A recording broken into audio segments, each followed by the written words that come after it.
Grosse surprise hier soir avec l'élimination du PSG en Coupe de France. Il y a une semaine, Paris tombé contre le Barça. Hier soir, même punition, mais face à Evian, défaite au tir au but. Et pourtant, tout avait bien commencé pour Paris.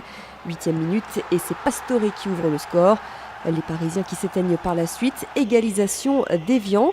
Score final, 1 partout, prolongation, puis tir au but. Ibrahimovic rate sa tentative, Thiago Silva aussi.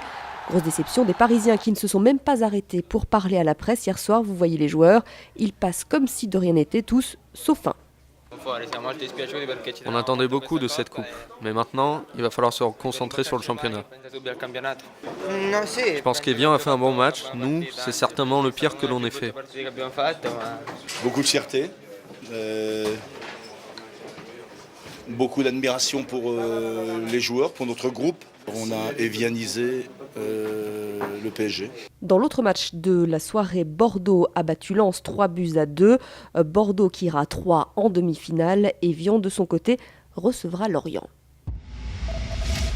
C'est aujourd'hui que se réunit le comité exécutif de la Fédération française de foot qui veut mettre fin au bras de fer opposant depuis des mois le club de la Principauté de Monaco au président de Ligue 1.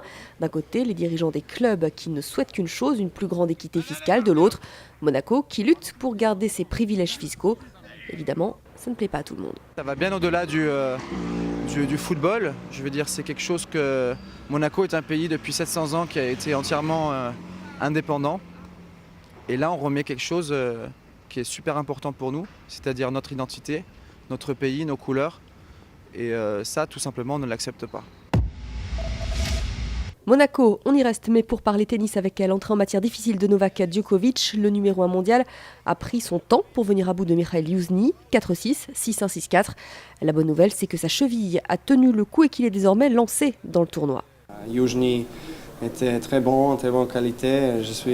J'étais un peu stressé pour mon cheville et pour la compétition que j'ai tous les jours beaucoup quand je joue à Monaco.